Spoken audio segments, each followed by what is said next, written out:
जिज्ञासा कैसी है बेटा? तेरी बहुत याद आ रही थी तो मैंने सोचा तुझे फोन कर लूं। तो ठीक तो है ना बेटा? सॉरी माँ, मैं तुम्हें फ़ोन ही नहीं कर पाती हूँ। सुबह से ही घर में इतना काम हो जाता है कि क्या बताऊँ। अरे तो तू अकेले ही सारा काम करती है क्या? तेरी सास तो अच्छी खासी हट्टी कट्टी तो है, बहू की मदद नहीं करा सकती? क्या बताऊँ माँ, यहाँ कोई मदद करने वाला नहीं है, सारा काम खुद ही करना पड़ता है। आपको पता है उस दिन मैंने आपको कॉल किया था ना, मेरी सास ने बात करते देख लिया तो कहने लगी बहू काम के समय हमें फ़ोन पर चटर पटर करना पसंद नहीं है। बताओ, मैं अपनी माँ से बात करने के लिए भी सबकी परमिशन लूंगी क्या? हाय हाय, बिल्कुल काम वाली बनाकर रख दिया मेरी नाजुक सी बच्ची को। भाई ये बात तो हमें बिल्कुल पसंद नहीं आई कि बहू को माई के फोन करने से भी रोक दो। बेटा तुझे उसी समय बोलना चाहिए था, नहीं तो ये लोग ना तुझे बिल्कुल नजरबंदी करके रख लेंगे। ठीक कहती हूँ माँ, जवाब देना भी ज़रूरी होता है। अब माँ जी ने मुझसे कुछ भी कहा ना तो मैं तो साफ साफ जवाब दे दूंगी। माँ को अपने ससुराल में घटने वाली सारी बात बताने के बाद जिज्ञासा ने फ़ोन काट दिया। अगले दिन जिज्ञासा अपनी माँ से फ़ोन पर बात कर रही होती है, तभी उसकी सास वहाँ आ जाती है। जिज्ञासा बेटा, जिगर को ऑफिस के लिए लेट हो रहा है, वो कब से तुझे आवाज़ लगा रहा है, जल्दी से उसका टिफिन दे दे। और बेटा तुझे कितनी बार कहा है मैंने कि काम के समय फ़ोन पर समय बर्बाद करना अच्छी बात नहीं है। एक बार जिगर ऑफिस के लिए निकल जाए उसके बाद तो आराम से बातें करते बैठ। माँ जी, अगर अपनी बेटी के ऑफिस और टिफिन की आपको इतनी ही चिंता है तो आप आकर मदद क्यों नहीं कर देती? अब आप लोग मुझे मेरे मायके में बात करने से भी रोकेंगे क्या? अरे बेटा, मेरी बात का गलत मतलब ना निकाल, मेरे कहने का यह मतलब बिल्कुल भी नहीं था। रहने दीजिए माँ जी, आपका मतलब अच्छी तरह समझती हूँ मैं। जब भी आप मुझे फोन पर बात करते हुए देख लेती हैं तुरंत आकर टूक देती हैं। जिज्ञासा, ये तुम कैसे बात कर रही हो माँ के साथ? क्या यही तुम्हारे संस्कार है? आपको हर समय बस अपनी माँ की पड़ी रहती है। पता नहीं आपने मुझसे शादी ही क्यों की। चाहते को तुम माँ जी मेरी हर बात पर रोक टोक करती रहती है। इतना कहकर जिज्ञासा रोते हुए अपने कमरे में चली जाती है। जाने दे जिगर बेटा, अभी नई नई शादी हुई है ना, थोड़ा समय लगेगा, समझ जाएगी। तू जा ऑफिस, मैं यहाँ संभालूंगी। जिज्ञासा क्या बात है, तुम अपने ससुराल में खुश तो हो ना? मम्मी जी कह रही थी कि कुछ प्रॉब्लम चल रही है। क्या बताऊं भाभी, मैं तो जिस दिन से इस घर में आई हूँ बस यहाँ की नौकरानी बनकर रह गई हूँ। पता है, आज तक जिगर जी ने भी अपनी माँ की हाँ में हाँ मिलाकर मुझे डांटा। ये तो बहुत गलत बात है जिज्ञासा। देखो, किसी की भी ज्यादा बातें सुनने की जरूरत नहीं है। जिगर जी को साफ साफ समझा देना कि अगर ऐसे ही चलता रहा तो तुम अपने मायके चली जाओगी।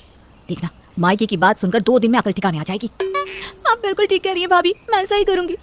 भाभी से बात करने के बाद जिज्ञासा पूरे दिन एक भी काम नहीं करती है और शाम को जिगर के आने का इंतजार करने लगती है। जिगर ऑफिस से आता है और देखता है कि जिज्ञासा आराम से कमरे में टीवी देख रही है और माँ रसोई में खाना बना रही है।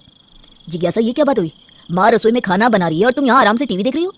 सुबह भी तुमने माँ के साथ बदतमीजी की, उनसे माफी मांगने की जगह तुम बात को और बढ़ा रही हो। हे भगवान, पता नहीं कैसे आदमी के साथ मेरी शादी हो गई। घर में घुसते ही इन्हें बस माँ नजर आती है, जैसे मैं तो घर में हुई नहीं। देखो जिगर, अगर तुम्हें ऐसे ही माँ के पल्लू से बंधे रहना है ना तो मैं साफ साफ बता देती हूँ, मैं अपने मायके चली जाऊंगी। पर तुम कहते रहना यहाँ मैं। क्या कहा तुमने? जरा सी बात के लिए तुम मुझे मायके जाने की धमकी दे रही हो? ठीक है, जाओ, जहाँ जाना है जाओ, मैं भी देखता हूँ तुम कितने दिन बाहर आओगी। अरे बेटा जिगर, थोड़ी समझदारी से काम ले। ऐसे छोटी छोटी बातों पर बहू अपने मायके जाएगी तो हमारी क्या इज्जत रह जाएगी। और देख बहू, ससुराल में होने वाली हर छोटी बड़ी बात अपने मायके तक नहीं पहुंचाते। चलो बात को यहीं खत्म करो और दोनों आपस में समझौता कर लो। बात ऐसी खत्म नहीं होगी माँ जी। और आपको क्या लगता है मुझे यहाँ रखकर आप मेरे साथ कुछ भी कर लेंगे और मैं अपनी माँ को नहीं बताऊंगी? जिज्ञासा किसी की बात सुनना ही नहीं चाहती थी। अब तो यहाँ रोज का क्रम हो गया था। घर में होने वाली छोटी सी छोटी बात जिज्ञासा अपनी माँ और भाभी को बताती, वो दोनों भी हर बात में अपनी नाक घुसाती और घर में कलेश होते। एक दिन मुझे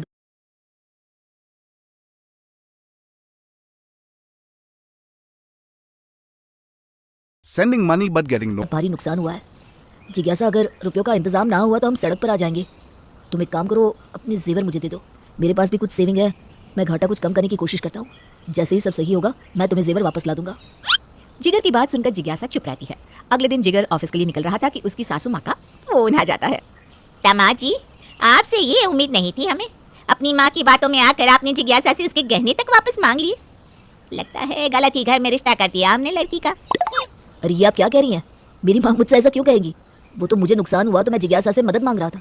अब पति के कठिन समय में पत्नी ही तो मदद करेगी ना। हम सब समझते हैं बेटा, नुकसान हुआ तो आप अपनी माँ के जेवर भी तो गिरवी रख सकती थी। एक नई नवेली दुल्हन से उसके जेवर मांगना, ये कहाँ की समझदारी है? भाई हमें तो ये बात बिल्कुल नहीं जची। अब आप कल को मेरी बच्ची पर मायके से रुपए लाने का दबाव बनाएंगी। हम सब समझ रहे हैं आप लोग क्या प्लानिंग कर रहे हैं।